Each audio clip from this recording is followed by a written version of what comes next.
प्रिय विद्यार्थियों, आज हम सभी कक्षा षष्ठ सामाजिक विषय में पाठ 4 इसका नाम है क्या बताती हैं हमें किताबें। क्या बताती हैं हमें किताबें, इसके बारे में चर्चा करेंगे। और इसमें जो पहला टॉपिक है कि दुनिया के प्राचीनतम ग्रंथों में एक, ठीक, इसके बारे में चर्चा करेंगे कि हमें किताबें क्या बताती हैं और कौन कौन सी किताबें या कौन कौन से ग्रंथों से हमें क्या मिला है। शायद आप वेदों के बारे में सुने होंगे, ठीक है। वेद 4 होते हैं, वेद ये 4 होते हैं। ऋग्वेद, दूसरा पहला है ऋग्वेद और दूसरा है सामवेद,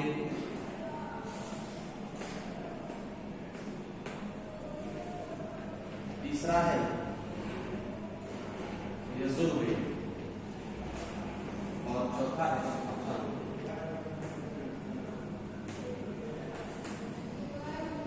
चौथा है अथर्ववेद।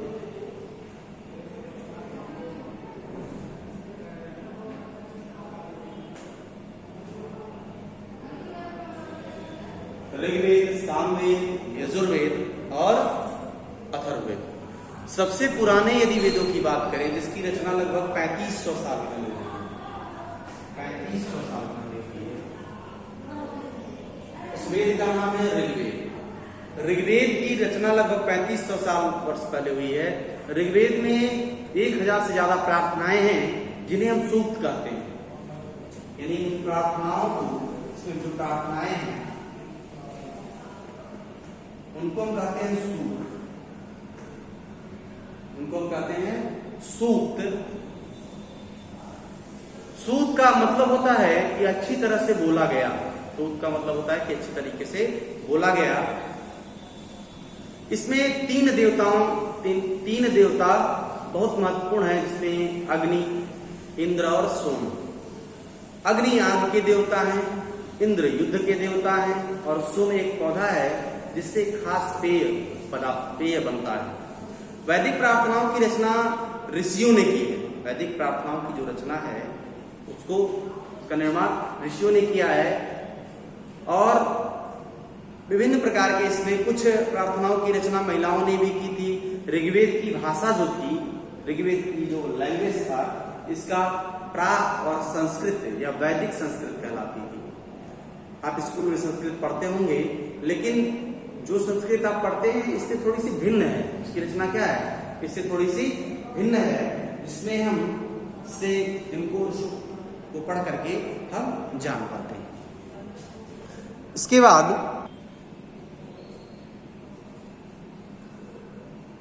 आते हैं हम कि जिन किताबों को पढ़ते हैं या जो लिखी गई हैं, छापी गई हैं, ऋग्वेद का उच्चारण किया जाता था और श्रवण भी किया जाता था, न कि पढ़ा ही जाता था।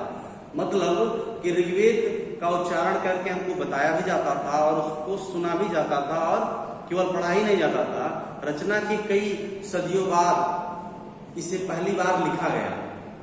मतलब रचना जब हुई उसके कई सदियों बाद इसको लिखा गया और इसे छापने का काम तो मुश्किल से 200 साल पहले ही हुआ है। इतिहासकार ऋग्वेद का अध्ययन कैसे करते हैं, जैसे इस पाठ का नाम है कि क्या बताती हैं हमें किताबें, तो किताबों को पढ़ने के लिए कोई व्यक्ति चाहिए। और जो इतिहासकार हैं उसको वो इस विषय का अध्ययन कैसे करते हैं या ऋग्वेद का अध्ययन कैसे करते हैं।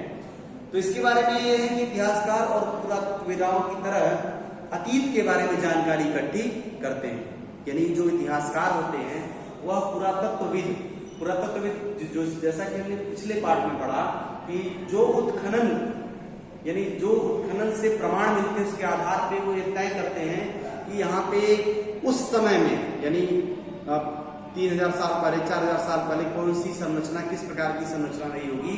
उसी प्रकार से इतिहासकार भी अतीत के बारे में जानकारी इकट्ठी करते हैं। लेकिन भौतिक अवशेषों के अलावा, जैसे पुरातत्वविद क्या करते हैं कि भौतिक अवशेष जो साक्ष्य मिलते हैं उसके आधार पर वो तय करते हैं कि यहाँ कौन सी रचना थी। लेकिन जो इतिहासकार होते हैं वह भौतिक अवशेषों के अलावा लिखित स्रोतों का भी, मतलब जो लिखित स्रोतें होती हैं उससे भी जानकारी इकट्ठी करते हैं या उसका उपयोग करते हैं। अब आज देखते हैं कि ऋग्वेद का अध्ययन कैसे करते हैं। ऋग्वेद के कुछ सूक्त वार्तालाप के रूप में हैं, जैसे कि विश्वामित्र नामक जो ऋषि थे और देवियों के रूप में पूजित दो नदियों के बीच यह एक संवाद है जो आपकी किताब में दिया गया, उसको आप देख सकते हैं, आप उसको पढ़िएगा और आपको समझ में आएगा किस प्रकार से विश्वामित्र और नदियों का संवाद हुआ है। जैसे एक पंक्ति है कि हे नदियां, विश्वामित्र जी कहते हैं, हे नदियां अपने बछड़ों को चाटती हुई दो दमकती गायों की तरह दो फुर्तीले घोड़ों की चाल से पहाड़ों से नीचे आओ। विश्वामित्र जी कहते हैं कि हे नदियां अपने बछड़ों को चाटती हुई दो दमकती हुई गायों की तरह दो फुर्तीले घोड़ों की चाल से पहाड़ों के नीचे आओ।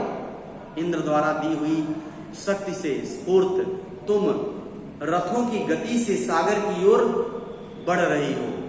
तुम जल से परिपूर्ण हो और एक दूसरे से मिल जाना चाहती हो।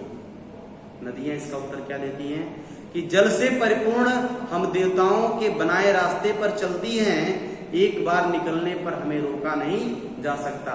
हे ऋषि, तुम हमसे प्रार्थना क्यों कर रहे हो? यह आपकी किताब में लिखा हुआ है और यह ऋग्वेद का उद्धरण है। ऋग्वेद में ऐसा लिखित है और भी लिखे गए हैं। आप अपनी किताब कक्षा 6 की जो एनसीईआरटी की नई वाली किताब उसमें आप देख सकते हैं पाठशाला।